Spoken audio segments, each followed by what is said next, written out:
अस्सलाम वालेकुम students, welcome to my channel. आज की इस वीडियो में हम ANG 201 business and technical English writing के बारे में डिस्कस करेंगे। इसके हम फाइनल टर्म के हवाले से जो है प्रिपरेशन अपनी स्टार्ट करेंगे। तो हम अपना टाइम वेस्ट किए बिना मूव करते हैं, लेकिन उससे पहले रिक्वेस्ट है कि प्लीज़ चैनल को सब्सक्राइब कीजिए और वीडियो को लाइक कीजिए अगर अच्छी लगे तो। और इस फाइल में मैंने आपके लिए तकरीबन 100 के करीब जो है वो MCQs इसमें स्टोर किए हैं, और उम्मीद है कि ये MCQs आपके लिए बहुत इम्पोर्टेंट जो हैं वो MCQs हैं, जो बार बार हमारे पास पेपर्स में जो है वो रिपीट होते आ रहे हैं। तो हम इनको डिस्कस करते हैं वन बाय वन, एक एक को देखेंगे और साथ में आपको समझाऊंगी भी, ठीक है। Which of the following is generally organise by direct approach and receives a favourable reaction. तो हम गुड न्यूज़ मैसेज के लिए पेज नंबर 72 भी पेज नंबर मैंने साथ मेंशन किया ताकि आप इसको वेरीफाई कर सकें, कोई इसमें शक ना हो, ठीक है। तो आप इसको पेज नंबर 72 से इसको वेरीफाई भी कर सकते हैं, ठीक है। Which of the following are real but unnamed reader phantom readers होते हैं। बहुत इंपॉर्टेंट क्वेश्चन है और ये शॉर्ट क्वेश्चन के तौर पर भी आ सकते हैं कि पैंथोम रीडर्स क्या होते हैं। और बेसिकली इसका जो कंसेप्ट है वो यही है कि जो पैंथोम रीडर्स होते हैं वो कंपनी में उनका शेयर तो होता है, बट वो उसकी एक्टिविटीज़ में पार्टिसिपेट नहीं करते। उसका प्रॉफिट और जो है लॉस के साथ इनको अननेम्ड रीडर भी कहते हैं और पैंथोम रीडर भी कहते हैं, ठीक है। इसका पैंथोम रीडर का सेकंड नेम भी पूछ सकते हैं कि पैंथोम रीडर्स को क्या कहते हैं, अननेम्ड रीडर्स कहलाते हैं। A visual consisting of parallel bars representing specific data is called. एक विजुअल कंसिस्टिंग होता है पैरेलल बार्स के ऊपर जो स्पेसिफिक डाटा को जिसमें स्पेसिफिक डाटा को कलेक्ट किया जाता है उसे क्या कहते हैं, बार ग्राफ कहते हैं। और सल्यूटेशंस are used in letters. Salutation मतलब कि हम सलाम जो है वो लेटर्स में यूज़ करते हैं, ठीक है। और नेक्स्ट है जी, which of the following should be avoided by writing business messages. Pompous language का हमें यूज़ नहीं करना चाहिए जब हम कोई भी बिजनेस मैसेज राइट कर रहे हैं, ठीक है। Which of the following is the process of drafting your message. आपको अपने मैसेज को ड्राफ्ट में रखने के लिए कौन से प्रोसेस से करना पड़ता है, उसको कंपोज करना पड़ता है। जब हम उसको राइट करेंगे देन हम उसको ड्राफ्ट में रख सकते हैं, ठीक है। Which of the following is achieved through a balance between precise language and familiar language. तो क्लैरिटी है उनके दरमियान बैलेंस करने के लिए उसमें क्लैरिटी का होना लाजमी है। Which of the following is the first thing you must consider while writing a resume. एक रिज्यूम राइट करने के लिए जो फर्स्ट थिंग है जो आपको कंसीडर करनी चाहिए वो क्या है, डिफाइनिंग योर ऑब्जेक्टिव्स। जो आपके ऑब्जेक्टिव्स हैं उस रिज्यूम को राइट करने के लिए वो आपको जो है वो सबसे फर्स्ट पेज पे टॉप पर आपको वो राइट करनी चाहिए और उनको समझना चाहिए, ठीक है।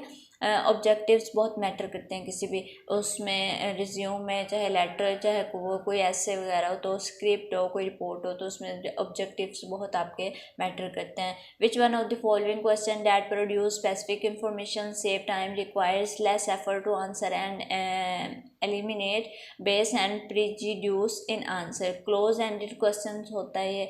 आज semicolon is more informal than the comma. एक सेमीकोलन कोमा से ज़्यादा इनफॉर्मल होता है, ठीक है। Right written defamation is called libel. और ये बहुत आपको शॉर्ट क्वेश्चन के तौर पर भी आ सकता है कि रिटन डिफेमेशन क्या कहलाती है, लिबल कहलाती है, और ओरल डिफेमेशन क्या कहलाती है, स्लैंडर कहलाती है। इन दोनों में डिफरेंस भी पूछ सकते हैं या एक शॉर्ट क्वेश्चन के तौर पर भी आपको आ सकता है। अ सजेशन और intention specially one put forward formally और ऑफिशियली डोनेटेड। इसका आंसर आपको लास्ट में बता दूंगी, ठीक है। Progress report are also known as periodic reports. ये प्रोग्रेस रिपोर्ट को जो उनका जो दूसरा नाम है उनको प्रपोजल कहा जाता है, ठीक है। A dash is a special type of analytical report designed to get products, plan or projects accepted by outside business or government clients.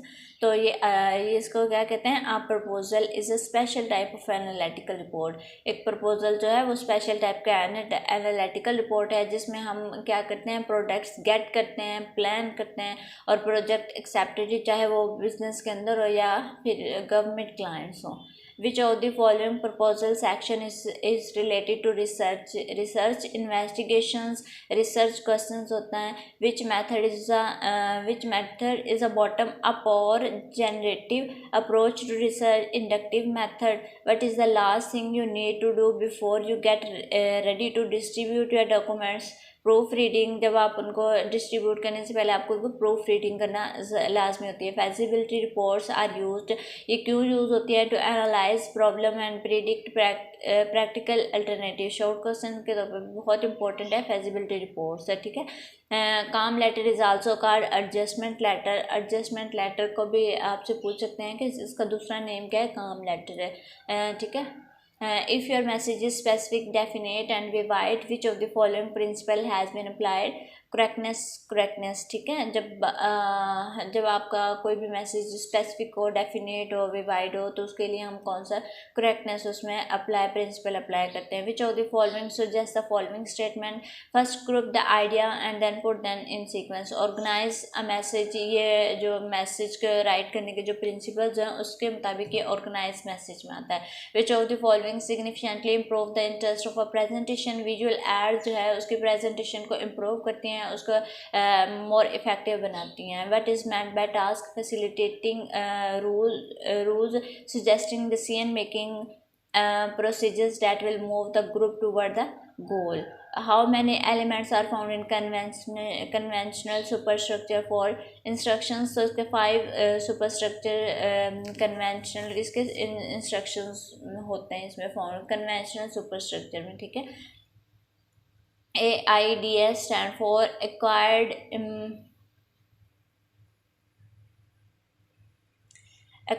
immunodeficiency syndrome. ये का स्टैंड फॉर करता है ये. ठीक है.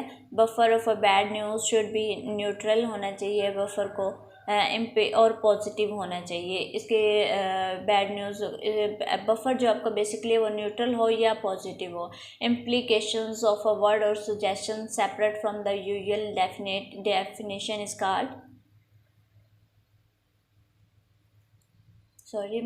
Called connotation. Dash is a non-verbal communication conveyed by postures and movement expressions. जो है वो non-verbal communications होते हैं जो हमारी movement के ज़रिए जो हमारे सामने वाला है उसको वो observe कर लेता है. ठीक है. Which of the following should be essential considered during speeches and presentations? Time को मद्देनज़र रखना चाहिए.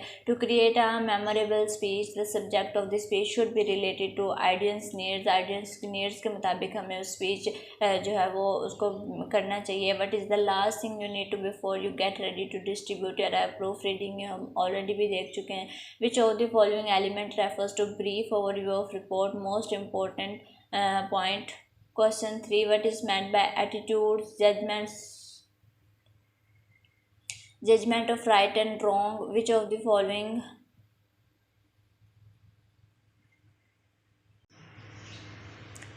तो इसके लिए हमें proof. Which of the following element refers to brief overview of report? Most important point proof reading है. What is meant by attitude? Attitude का मतलब है कि judgment of the right and wrong, गलत और सही के दरमियान हमें फैसला करना. Which of the following aspect represent a series of event that tells the reader what happened? Narration होती है. Which of the following feature should be placed either immediately before और immediately after the noun modifier of the noun? Which of the following proposal section refers to discussion of result. conclusion होता है. which of the following speech offers a verbal explanation of a complex process? explanatory speech होती है. a fault in the communication procedure where the meanings of the message is lost in translation from intention to language. a form language to understand is called distortion. while delivering an oral presentation to large group, a person should use formal style. जब आप किसी large group को अपने जो speech वो provide कर रहे होते हैं, प्रेजेंट कर रहे होते हैं, तो आपको फॉर्मल स्टाइल यूज़ करना चाहिए। What type of question is used in both factual information and underlying feelings, open ended question है। Which type of sequential number is given to page in book of documents, enumeration है। Which of the following aspect represent the act of giving somebody a reason और incentive to do something. Motivation बहुत essential है। What is meant by intended readers, a member of a target at audience, intended reader. What is meant by chronological का जो meanings हैं, investigating a chain of events, मतलब जो events के उस events के पीछे जो उसके बैकग्राउंड में उसकी चेन बनी होती है, जो स्टेप बाय स्टेप्स उसको हम कह सकते हैं। Documentary evidence and historical readers are source of primary data. जो ये आपसे पूछ सकते हैं कि प्राइमरी डाटा कलेक्ट करने के सोर्स कौन कौन से हैं, तो डॉक्यूमेंट्री एविडेंस और हिस्ट्रिकल रिकॉर्ड्स, ठीक है, ये इसके मेजर सोर्स हैं। Dash requires a number of important decisions, एक फॉर्मल सर्वे होता है जो वो रिक्वायर करता है इम्पोर्टेंट डिसीजंस का, ठीक है। इन द डैश यू में इंक्लूड टेबल्स, पिक्टोरियल्स, ग्राफ्स, चार्ट्स और सम एडिशनल इंफॉर्मेशन। अपेंडिक्स, ये शॉर्ट क्वेश्चन के तौर पर भी पूछ सकते हैं कि अपेंडिक्स क्या होता है, इसमें हम क्या पिक्चर्स वगैरह, ग्राफ, चार्ट वगैरह, टेबल्स वगैरह ऐड करते हैं, ठीक है। Which refers to source of from where the data have been collected, जहाँ से डाटा कलेक्ट किया गया है उस सोर्स को हम क्या कहते हैं, बिब्लियोग्राफी कहते हैं। A dash is an alphabetic listing of special term and words with their meanings and definitions. A glossary होता है। The general super structure of report contain 6 element, जो सुपर स्ट्रक्चर है जनरल रिपोर्ट्स का, तो उसमें 6 elements होते हैं। Projects जो हम ऑलरेडी पढ़ चुके हैं वो था कंडीशनल का, उसमें 5 एलिमेंट्स थे। Project monitoring and accountability are the main objectives, progress report के मेन ऑब्जेक्टिव्स होते हैं। A dash is the special type of analytical report design to get products, plans और projects accepted by outside business और government client. Proposal होता है। You can increase the effectiveness of most instructions by including visual aids, आप effective बना सकते हैं अपने किसी भी रिपोर्ट को। Dash is a table that show how the money will be gained और स्पेंड। बजट स्टेटमेंट, एक बजट स्टेटमेंट के जरिए आप अंदाज़ा लगा सकते हैं कि कितना मनी आपने उसके ऊपर उससे हासिल किया, कितना प्रॉफिट आपने गेट किया और कितनी मनी आपने उसके ऊपर स्पेंड की थी। तो ये बजट स्टेटमेंट के जरिए आप इजीली फाइंड कर सकते हैं। Which of the following gives you an opportunity to get your message across to skeptical or hostile audience। Direct approach होती है। A sentence consists of 2 parts, one is subject which is the second जो है predict होता है। एक जो sentence वो 2 parts पर कंसिस्ट करता है, एक उसका सब्जेक्ट होता है और दूसरा प्रिडिक्ट होता है। Which of the following ensures success to message by leaving audience with a feeling of their personal welfare in mind? Courteous clause। Which question is used to ask about residential status? Residential status को हम किस question के जरिए ask कर सकते हैं? Where are you from.